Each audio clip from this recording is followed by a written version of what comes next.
Abramos nossas Bíblias na carta de Paulo aos Romanos, capítulo 12. Nós iremos expor hoje o verso 1 e o verso 2. Romanos, capítulo 12, verso 1 e verso 2.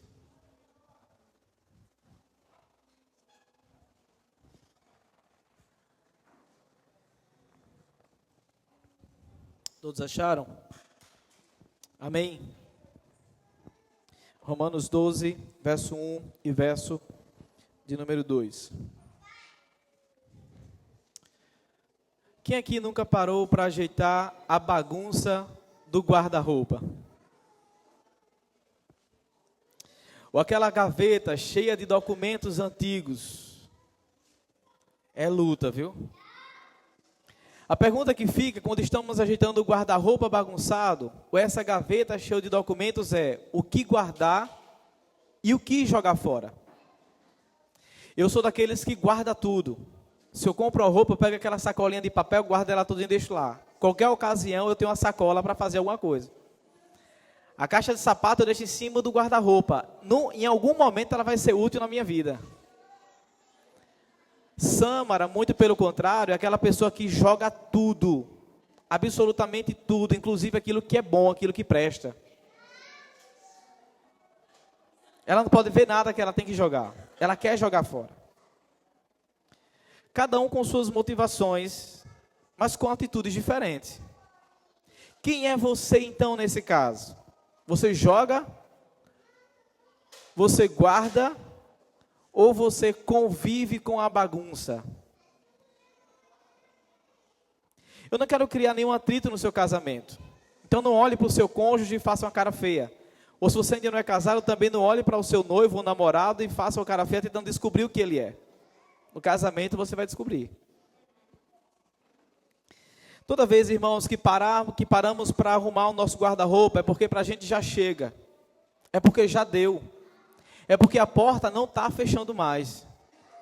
É porque não conseguimos achar aquela parede de roupa que nós queríamos usar há muito tempo.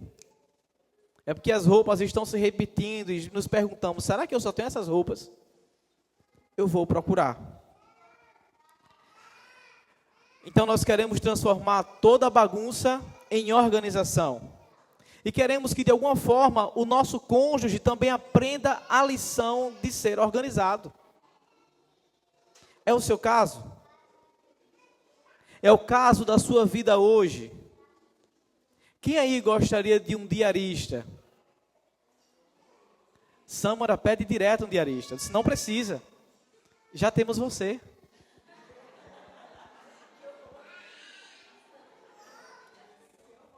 Sou machista, né? Eu ajudo em casa.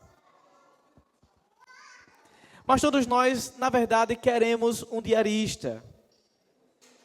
Para limpar a bagunça do guarda-roupa, ou às vezes para limpar a bagunça do nosso coração.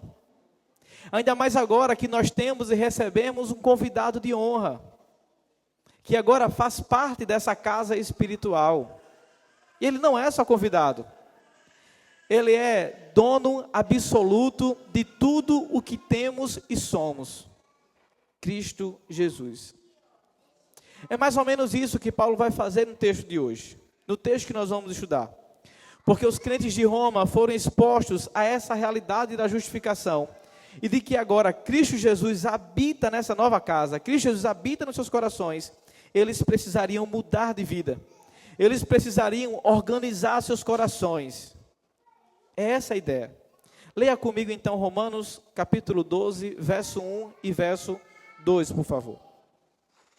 Diz assim o texto sagrado: portanto, irmãos, rogo pelas misericórdias de Deus que se ofereçam em sacrifício vivo, santo e agradável a Deus. Este é o culto racional de vocês. Não se amoldem ao padrão deste mundo, mas transformem-se pela renovação da sua mente, para que sejam capazes de experimentar e comprovar a boa, agradável e perfeita vontade de Deus. Oremos ao Senhor mais uma vez. Senhor, nós queremos te render graças por essa noite, por estarmos diante da tua palavra. Nós queremos pedir a orientação e auxílio do teu Espírito Santo sobre aquilo que vamos ouvir. Aplica aos nossos corações. Nossos corações são muito pecaminosos e quase sempre nós somos inclinados ao contrário. Então nos ajude a te ouvir nessa noite. Nós estamos com fome e sede de Deus. Nos alimente. Em nome de Cristo Jesus. Amém. Um comentarista diz que se não existisse toda a Bíblia e apenas a carta aos Romanos existisse, nós teríamos então um resumo do que é o Evangelho. E eu acho que ele está certo nesse sentido. Quando nós lemos a carta aos Romanos, nós temos, por exemplo, o que era a ira de Deus contra todos os perversos. Nós temos na carta aos Romanos a culpa de toda a humanidade por não adorar um Deus que está estampado em toda a natureza. Nós temos na carta aos Romanos textos e principalmente o teor da carta e da tema é sobre a justiça de Deus na justificação em Cristo Jesus. Na carta aos Romanos nós temos palavras de Paulo sobre a esperança na glória, da certeza da salvação e de como todos aqueles que foram alcançados pelo Evangelho de Cristo Jesus deveriam mudar de atitude, deveriam mudar a forma com as quais estavam vivendo. Para ser mais didático, de acordo com a carta aos Romanos e resumido, do capítulo 1 até o capítulo 11, nós temos Paulo expondo sobre a justificação de Cristo Jesus. Nesses capítulos, Paulo abordou o sacrifício que Cristo fez na cruz por nós como prova da sua misericórdia pelo seu povo. Já dos capítulo 12 até o capítulo 16, ele fala do sacrifício que agora nós devemos oferecer a Deus como prova da nossa gratidão por Ele. Se na primeira parte ele fala de Cristo se oferecendo como sacrifício por nós, do 12 ao 16 ele falará como nós devemos nos oferecer como um sacrifício vivo, santo e agradável a Deus. Escrevendo aos Filipenses, nós estudamos sobre isso. Paulo exortou dizendo: o que também aprendestes e recebestes e ouvistes e vistes em mim, isso fazei, e o Deus da paz será convosco. Nesse caso, tanto aos romanos quanto aos filipenses, Paulo está dizendo: depois de tudo que vocês ouviram, depois de toda a teologia que vocês foram expostos, vocês precisam da ortopraxia, teologia em ação, teologia na prática. Então, na breve passagem que nós iremos estudar hoje, de apenas 12 versículos, Paulo irá iniciar as suas aplicações quanto à sua carta, exortando a nós e toda aquela igreja qual deve ser a atitude do crente que foi justificado por meio de Cristo Jesus. E se eu e você, meu irmão, também fomos expostos a essa teologia, a teologia da justificação, então nossas vidas devem ser um sacrifício vivo para Deus.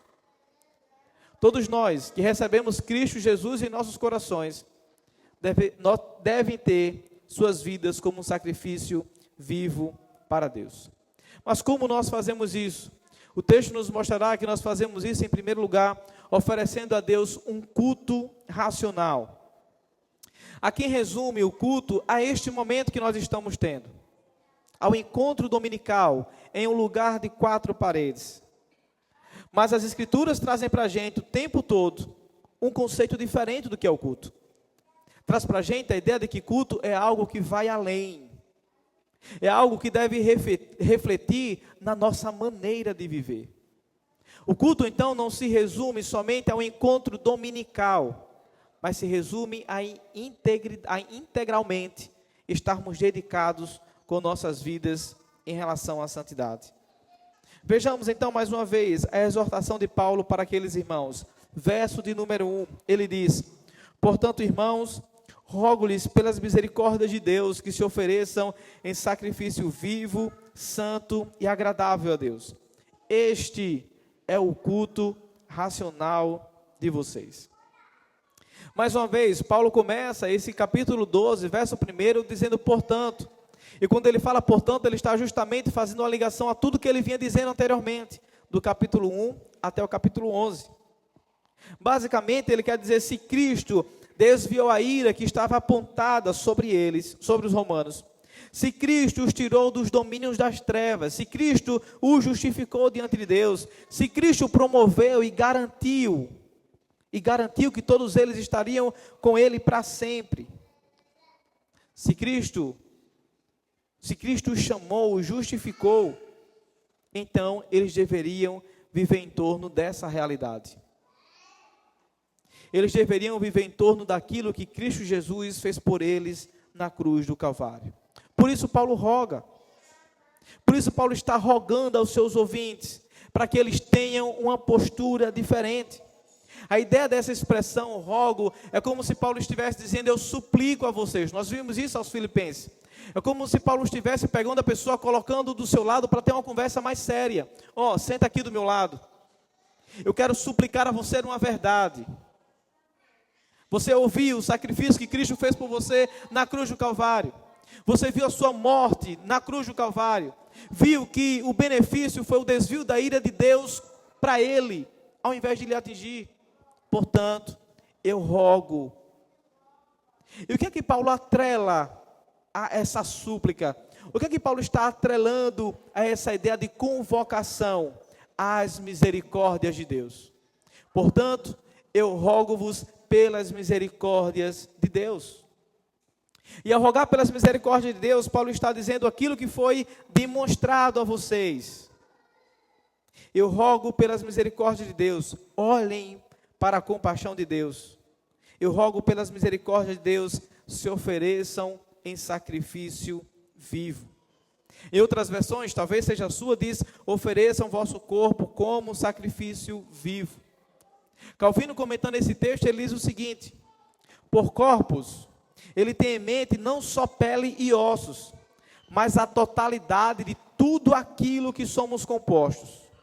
Ele continua dizendo, ele adotou essa palavra para que pudesse designar mais plenamente tudo o que somos, pois nossos membros, os membros do nosso corpo, são instrumentos pelos quais executamos os nossos propósitos. Os membros do nosso corpo, isso é interessante, são instrumentos pelos quais executamos os nossos propósitos. Propósito de vida. Por isso Paulo está dizendo que nossos corpos devem servir como sacrifício vivo para Deus. Se vocês perceberem no texto, a primeira coisa que Paulo fala é, vocês devem ser como sacrifício vivos a Deus. Devem oferecer suas vidas como sacrifício vivos a Deus. Isso é um contraste com o Antigo Testamento. No Antigo Testamento, justamente, o sacrifício tinha que morrer. Mas agora, na nova aliança, nós como sacerdócios somos sacrifícios vivos diante de Deus. Em segundo lugar, ele diz que esse sacrifício deve ser santo. Ofereçam vossos corpos como sacrifício vivo, santo. Isto é, em outras palavras, como sacrifício consagrado, como sacrifício separado, como sacrifício exclusivo, reservado apenas para o serviço de Deus. Tenham suas vidas de maneira integral, Paulo está dizendo isso, tenham suas vidas de maneira integral para o serviço de Deus. A vida como um todo para a glória de Deus. E em terceiro lugar, ele fala que esse sacrifício deve ser agradável a Deus, como oferta de aroma agradável. E Paulo então acrescenta, este é o culto racional de vocês. Paulo diz, portanto, rogo-vos que pelas misericórdias de Deus ofereçam vossos corpos como sacrifício vivo, não como a antiga aliança, mas como a nova aliança, vivo, santo, separado exclusivamente para o serviço de Deus e agradável, ou seja, aroma agradável a Deus. Este é o culto racional de vocês. Paulo está pensando na ação de cultuar, na consagração irrestrita do coração, da mente, da vontade, das palavras, dos atos, de fato, em tudo o que é uma pessoa. E tudo o que tem, ser e fazer para Deus. Essa é a ideia de Paulo. Nada menos que isso. Tudo, absolutamente tudo, ser e fazer para Deus. Em resumo, ele está dizendo, ofereçam-se como? Lembre-se de quem Ele é. Ele é misericordioso. Aí depois ele faz, o que eu devo oferecer? Sua vida inteira como sacrifício. Por quê? É o culto lógico. Esse é o culto racional de vocês. Paulo está exortando crentes que foram salvos em Cristo Jesus. Na verdade, todos os que foram expostos à mensagem do Evangelho têm uma obrigação ética diante do mundo. Todos que foram alcançados pela graça e misericórdia de Deus devem então viver suas vidas integralmente para Ele. O convite das Escrituras, irmãos, não é oferecermos uma vida pela metade, mas uma vida integral. Se Cristo Jesus se entregou definitivamente e por completo, a nossa entrega então como sacrifício vivo, santo e agradável a Deus, não deve ser jamais de maneira parcial, mas de maneira total, de maneira integral, de modo que mente, coração e todo o corpo esteja envolvido na adoração e no culto racional diante de Deus. Mas como nós fazemos isso? Paulo nos orientou, olhando para as misericórdias de Deus. Lamentações 3:22 diz o seguinte: as misericórdias do Senhor são as causas de não sermos consumidos, porque as suas misericórdias não têm fim. Salmo 119, 156 diz o seguinte: muitas são, ó Senhor, as tuas misericórdias, vivifica-me segundo os teus juízos. Paulo roga pelas misericórdias de Deus, dizendo: apresentem-se ou ofereçam-se como sacrifício a Deus, e façam tudo isso olhando para a sua grande compaixão. Vocês têm um pano de fundo para se entregar por completo a Cristo Jesus. Olhem para a sua grande compaixão, olhem para o que Ele fez por vocês. Antes da nossa conversão, oferecíamos os membros do nosso corpo ao pecado. Agora, nessa nova vida, oferecemos os membros do nosso corpo como sacrifício vivo a Deus. Consequentemente, o culto racional e espiritual que prestamos a Deus pela consagração do nosso corpo não é prestado apenas nessas paredes a qual nós estamos, no edifício dessa igreja, mas na vida do lar e também no mercado de trabalho, no entretenimento, no passeio com os amigos. É o que Deus exige de nós por meio da sua palavra, uma vida inteira de sacrifício. Eu sei que por causa do pecado que habita nos nossos corações é muito mais fácil a gente relutar. É mais confortável viver a vida do seu próprio jeito. Mas não nos enganemos. Quem vive a vida ao seu próprio modo nunca recebeu uma nova vida. Quem vive a vida insistindo no mesmo pecado, nunca entendeu de fato o que é o Evangelho de Cristo Jesus. Não foi o que aprendemos estudando Filipenses, e é o que aprendemos estudando agora esse breve texto de Romanos. Quem vive a vida dessa maneira, espera o domingo para tirar do guarda-roupa bagunçado roupas de crente, para levantar as mãos e cultuar a Deus. Quem vive assim, esperando um dia, uma hora e um lugar específico para adorar, se engana na verdade. Porque a vida deve estar de maneira integral, voltada para o culto racional a Deus. Se engana quem vê a vida cristã se resumida a um estereótipo, onde ela dita quando e onde eu devo oferecer o meu culto. Nós glorificamos a Deus em nosso corpo quando contemplamos o que é santo. Nós glorificamos a Deus com o nosso corpo quando nossos ouvidos se deleitam no que é puro. Nós glorificamos a Deus com o nosso corpo quando as nossas mãos praticam o que é reto, quando os nossos pés caminham pelas veredas da justiça. Citando Crisóstomo, William Grandhouse pergunta: como pode o corpo ser um sacrifício? Preste atenção, isso é interessante. Ele pergunta: como pode o corpo tornar-se um sacrifício? E ele responde: deixe que o olho não veja nada mal, e ele se tornará um sacrifício. Permita que a língua não diga nada vergonhoso, e ela se tornará uma oferta agradável. Deixe que a mão não faça nada ilegal, e ela se tornará uma oferta em holocausto. E ele continua, não só isso. Isso não é suficiente. Mas a mão precisa dar esmola. A boca precisa abençoar em lugar de amaldiçoar. O ouvido precisa dar atenção sem cessar aos ensinamentos divinos. Ele fala, pois um sacrifício não tem nada impuro. Um sacrifício é a primícia de outras coisas.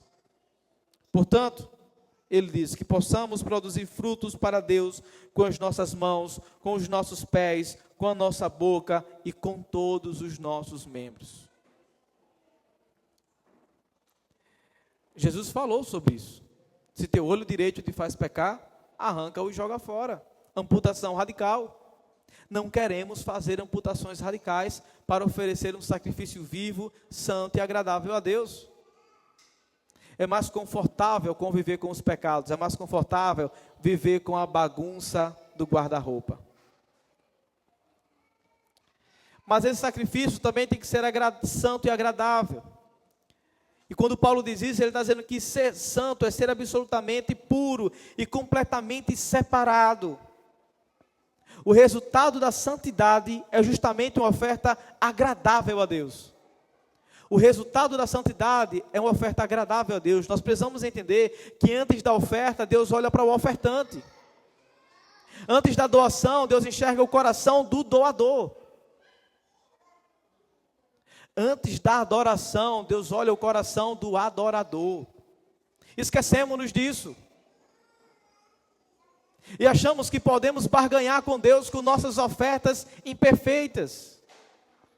Que são e serão para sempre, até que Ele volte. Mas achamos que podemos dar um jeitinho de, durante a semana, cumprir um checklist de crente. Deu certo. Fui para o culto, cultuei, cantei, servir ao Senhor, prestei meu culto a Deus. Não. Absolutamente não. Isso é errado. Não é isso que as Escrituras exigem de mim, e nem é isso que as Escrituras exigem de vocês. Muito pelo contrário. As Escrituras exigem que todos nós, em todo tempo, ofereçamos um culto racional a Deus. E o que é culto racional? Nossas vidas como sacrifício vivo, santo e agradável a Ele. Fora disso, meu irmão, você não está oferecendo um culto racional a Deus. Fora dessa realidade, você está vivendo de maneira mecânica, automática, achando que está tudo bem, mas quando abre a porta do coração, tudo vem para fora, igual a porta do nosso guarda-roupa. Nós precisamos, irmãos, mudar de atitude, mudar de rota. Mudar a ideia de culto racional. Cristo é o nosso maior exemplo disso. O seu corpo foi um sacrifício vivo, santo e agradável ao seu Pai. Não é à toa que a sua entrega foi aceita por Ele. O que Cristo faz é aceito por Deus. E é por causa disso que eu e você podemos agora ter benefícios da graça. O Deus que nos viu nos nossos pecados e nos chamou para sermos o seu povo exclusivo, nos chamou também para sermos o seu povo na adoração integral. Nós queremos nos apegar nos benefícios do Evangelho, povo de Deus, geração eleita, sacerdócio santo, o povo que vai morar no céu para sempre. Nós queremos nos apegar a esses benefícios, mas não queremos nos apegar às implicações disso.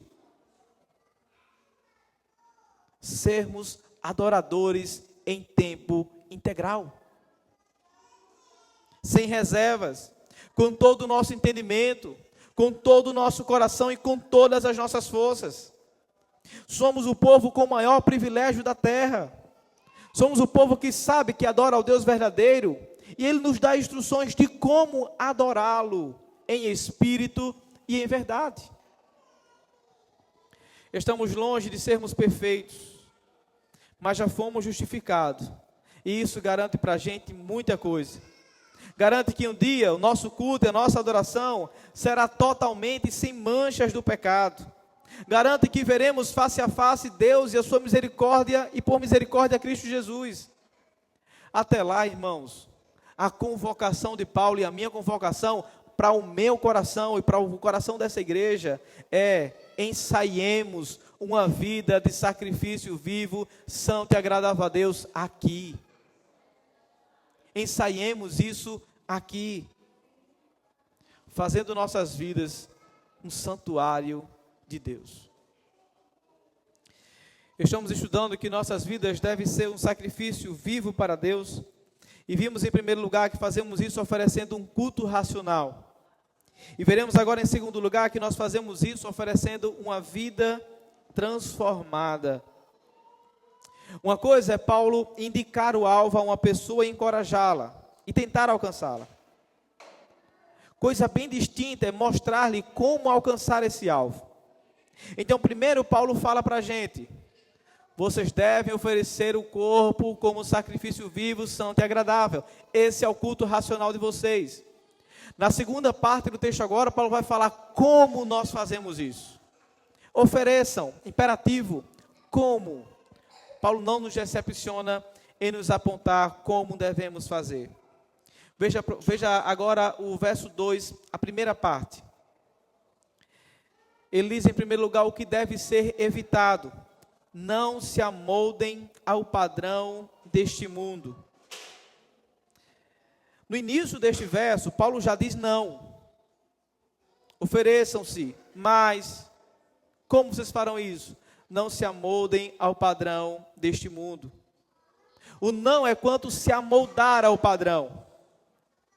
O objetivo disso, que Paulo está falando no verso 2, veremos mais adiante, ainda no verso 2. Antes, vejamos o que está por trás dessa exortação. Ao pedir para que aqueles crentes não se amoldassem ao padrão deste mundo, Paulo está dizendo: não tente se adequar à forma mundana de viver. Não tentem se adequar a essa forma mundana de viver.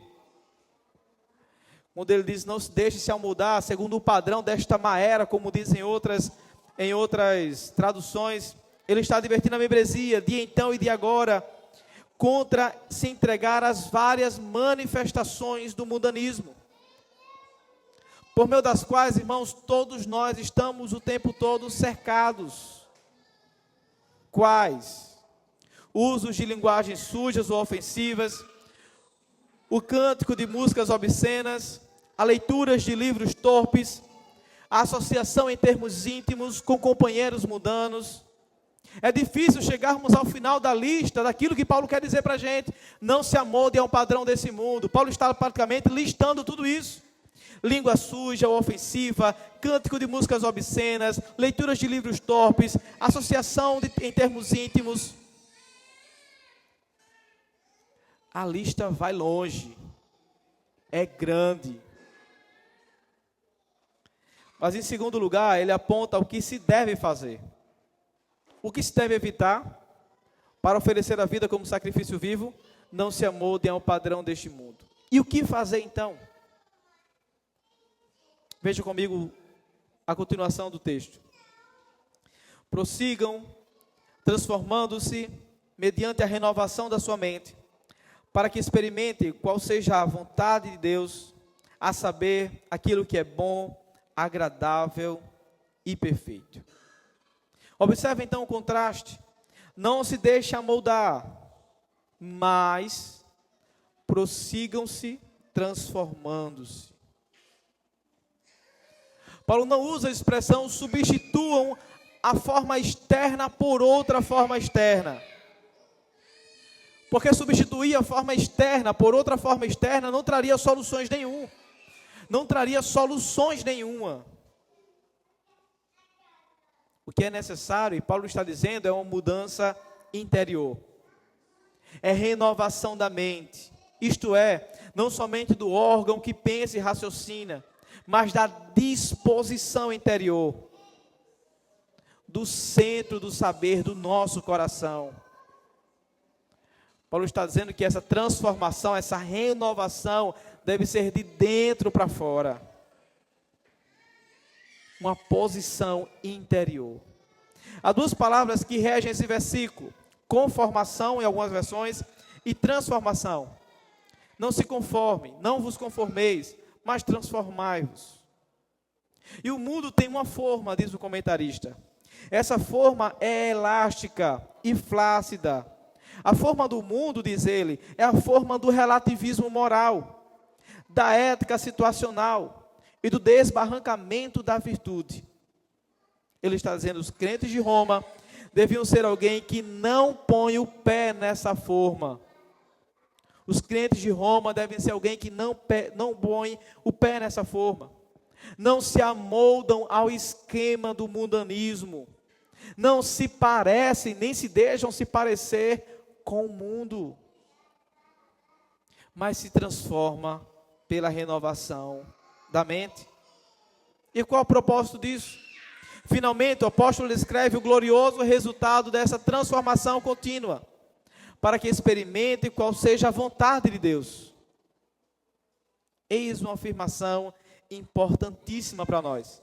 Ela mostra que para discernir a vontade de Deus para a sua vida, os crentes não devem depender da sua consciência, ou apenas da sua consciência. Outra pessoa diz: a consciência é realmente muitíssimo importante, mas ela tem de retornar constantemente à escola das Escrituras, a fim de receber a instrução do Espírito Santo.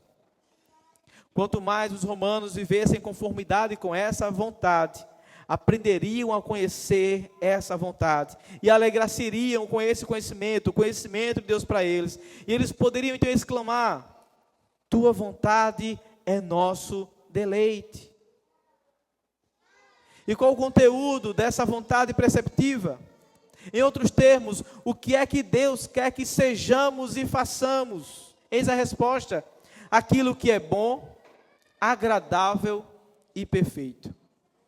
Essa é a vontade de Deus, e é isso que Ele quer que nós também assim o façamos. Antes ele disse que o nosso culto racional era uma vida de sacrifício vivo, santo e agradável.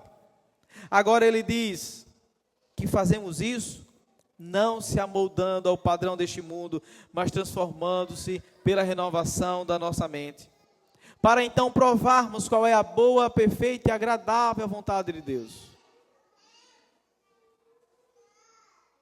Todos nós apresentamos sacrifícios a Deus. Mas como falei, o ofertante não é algo à parte da oferta.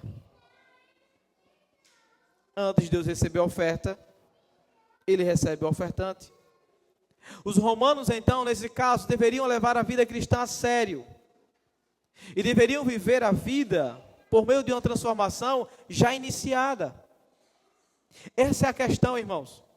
Os romanos deveriam viver essa transformação por algo já iniciado no coração deles.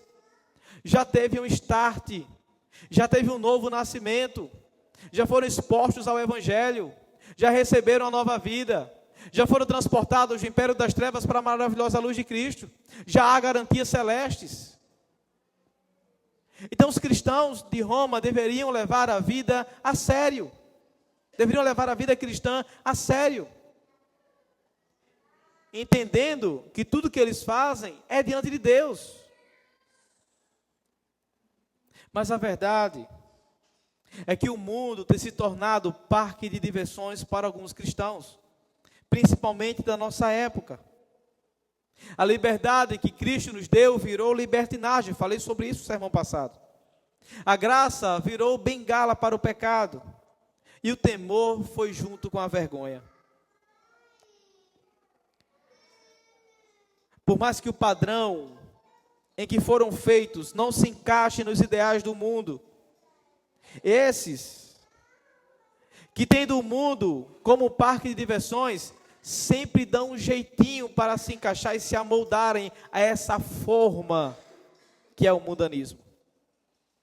O resultado? Crentes vivendo o mundanismo ao invés do cristianismo na prática. Paulo está dizendo: abandone essa antiga vida. Essa forma que vocês estão vivendo é velha. Essa roupa que vocês estão colocando não cabe mais em vocês. Joguem ela desse guarda-roupa que é o coração. Mas transformem-se pela renovação da mente. Revistam-se do novo homem. Vivam a vida digna da vocação para a qual receberam. Paulo falou sobre isso aos Efésios capítulo 4. Se amoldar ao mundo é como abrir aquela gaveta empoeirada. Pegar os papéis dos antigos personagens que vivíamos no mundo e sempre estar vestindo eles novamente. Parecemos os bobos da corte, fazendo graça com coisa séria.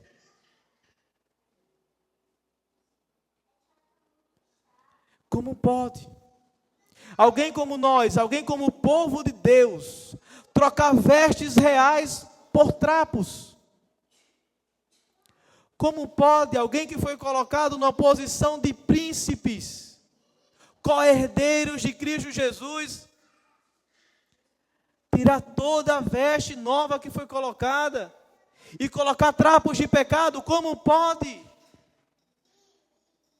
Como pode, irmãos, o povo de Deus viver num constante parque de diversões e não levando a vida cristã a sério? Se for para usarmos roupas de humilhação, que seja aos pés de Cristo em arrependimento pelos nossos pecados. A principal razão pela qual Paulo adverte os leitores é que não se deixa moldar no padrão desta má era. Entendam isso, Paulo está falando ao padrão desta má era, deste século perdido. O alvo principal do homem não deve ser jamais viver somente para si. Essa é a ideia de Paulo. Não se amolde ao padrão desta má era, deste século, porque vocês não devem viver a vida para si. Mas tudo que vocês devem viver e fazer é para a glória de Deus. A constante entrega à tentação de se amoldar ao padrão desta má era termina em amargas frustrações, termina em dissabores, porque a forma que este mundo dita é passageira, é como neblina. Os seus prazeres e tudo aquilo que esse mundo oferece é como neblina, no instante passa. São prazeres rápidos. A experiência dos que se permitem que suas vidas sejam dessa maneira se assemelha à dos viajantes do deserto. Quem vive a vida nesse parque de diversões do mundanismo se assemelha aos viajantes do deserto. Sua vida é completamente exaurida. Os seus lábios estão sempre ressecados pela sede. E eles estão sempre com a mão na barriga, sentindo fome de Deus. De repente, vem ao longe uma fonte borbulhando, cercada por árvores frondosas. Com esperança renovada, apressam-se até chegar no lugar, só para descobrir que tudo o que acharam não passa de uma miragem. O mundo e os seus desejos estão passando, mas a pessoa que faz a vontade de Deus vive para sempre. 1 João 2,17. As expressões que Paulo usou para falar com aqueles irmãos nos ajudam a entender algumas coisas. Primeiro, ele usa o tempo presente. Prossigam sendo transformados. Paulo está dizendo que essa transformação não é algo impulsivo. Não é algo que avança e depois retrai. Não é algo que vai e depois volta. Não, Paulo está dizendo, prossigam sendo transformados. Tem uma ação contínua. É uma ação continuada. Eu não tento me santificar somente hoje e amanhã eu relaxo. Eu continuo nesse processo. O segundo verbo usado está também na voz passiva. Paulo não diz, transformem a si mesmos, mas prossigam sendo transformados. E a transformação é basicamente obra do Espírito Santo, nós sabemos. Isso então equivale à santificação progressiva. Amanhã eu avanço mais um passo do Evangelho. Amanhã eu avanço mais um passo da minha santificação. Depois da manhã, do mesmo jeito. Mas nunca voltando, nunca retrocedendo, nunca dando passos para trás. Sempre avançando, sempre progredindo para o alvo. É assim que nós cristãos devemos ser e agir. Vivendo o tempo todo nessa santificação progressiva. Terceiro, não obstante, o verbo está no modo imperativo. Os crentes não são completamente passivos. A responsabilidade dos crentes nessa transformação não é cancelada. Tem de permitir que o Espírito realize sua obra em seu coração e sua vida. Mas seu dever também é cooperar ao máximo.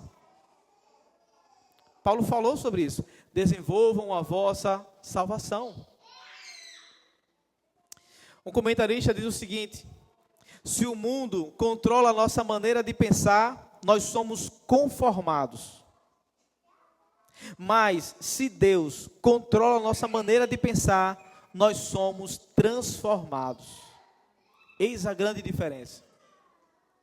Talvez você não tenha sido transformado como deveria, e está conformado, porque é o mundo quem tem ditado o que você deve ser e como deve agir. Mas talvez você tenha progredido em santidade, esteja sendo transformado, porque tem sido conduzido por Deus e pela sua vontade, que é boa, perfeita e agradável.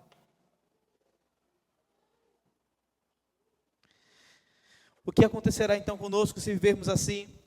Quais os benefícios de ter um coração voltado para amar a Deus e obedecê-lo? Todos nós experimentaremos e conheceremos a boa, agradável e perfeita vontade de Deus. O maior presente de Deus é Ele mesmo na pessoa do seu Filho. E às vezes, irmãos, eu e você deixamos de desfrutar justamente de momentos com Ele por causa do mundanismo no nosso coração. Decidamos hoje desfrutar mais do Senhor e dos benefícios da graça. Decidamos hoje ter essas experiências de aprofundamento no texto sagrado. Não experiências místicas, mas experiências racionais, por meio daquilo que Deus está fazendo no nosso coração. Amar de Deus, irmãos, para todos nós hoje. Não fiquemos no deserto da ilusão. Se por um lado o mundo é passageiro, o Evangelho nos convida a nos agarrarmos àquilo que é eterno. Que tal então nessa noite orarmos pedindo por transformação de coração e de mente? Por que não decidir mudar de rota hoje? Você tem ouvido isso tantos domingos. E por que então hoje não decidir mudar de rota? Mudar os hábitos mundanos de viver? Trocar por hábitos de santificação? Por que então não decidir fazer isso hoje? No cristianismo, irmãos, não tem relativismo. Ou você crê nessa verdade que foi pregada agora mesmo e vive por meio dela, sendo transformado pela renovação da sua mente. Ou você pode dizer para mim nessa noite que crê nessa verdade e continuar nessa vida de mentira que você tem passado para a gente. No cristianismo não tem relativismo. Ou você é e vive por meio disso, ou você não é, dizendo que crê e vive uma mentira. E aí? Quanta bagunça você fez nesse guarda-roupa? As peças estão todas misturadas. Quanta coisa para deixar de fora e quanta coisa para guardar. Enquanto o texto era exposto, você escolheu o que guardar e o que deixar fora? Conseguiu fazer uma reflexão sobre as peças e as roupas velhas que têm que ser jogadas? Escolheu as peças que mais se encaixam para ser vestidas nesse novo reino o qual você vive? escolha também as peças que não fazem mais parte desse novo reino que nós vivemos. Deixe elas de fora. Elas não cabem no guarda-roupa da alma. Não cai bem em você essas vestes que você tem vestido. Não cai bem. Quando Cristo se oferece em nosso favor, Ele não só oferece o seu corpo como um sacrifício vivo, santo e agradável. Ele é rasgado, ferido, cuspido e massacrado. E para quê? Para mudar todas as vestes do guarda-roupa do nosso coração e nos vestir com pureza. O livro das Revelações traz essa confirmação para a gente. O que vencer será vestido de vestes brancas, e de maneira nenhuma arriscarei o seu nome do livro da vida, e confessarei o seu nome diante de meu Pai e diante dos seus anjos. Quem tem ouvidos, ouça o que o Espírito diz às igrejas. Ele faz tudo isso, e fez tudo isso, para limpar a bagunça que o pecado fez no seu guarda-roupa, no guarda-roupa do nosso coração. Ele sabe o que está guardado debaixo das suas roupas. Ele sabe. Ainda assim, Ele nos quer. Isso é o Evangelho. Ele sabe o quão afrontosos somos. Ainda assim, Ele nos ama.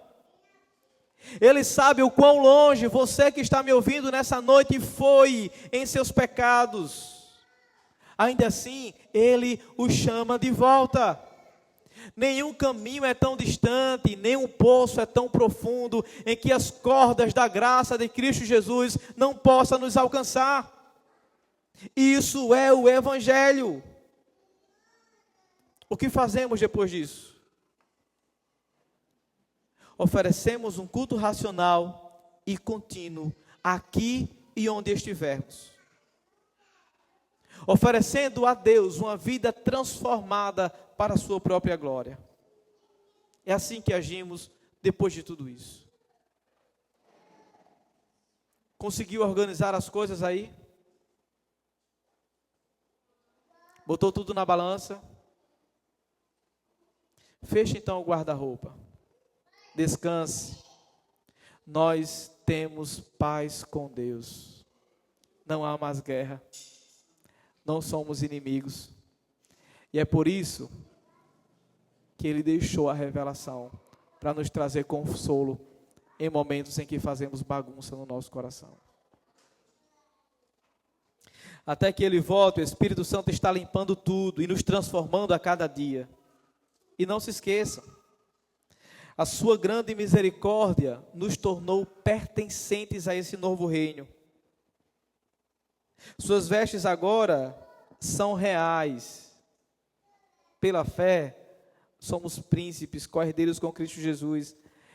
Então, por favor, deixe fora os trapos do mundanismo que você acabou de lembrar e tirou do seu guarda-roupa do coração. O Rei está voltando para nos buscar. Por isso, vamos juntos nos adornar em santidade para esperá-lo. Feche os olhos, curve sua cabeça e orem ao Senhor.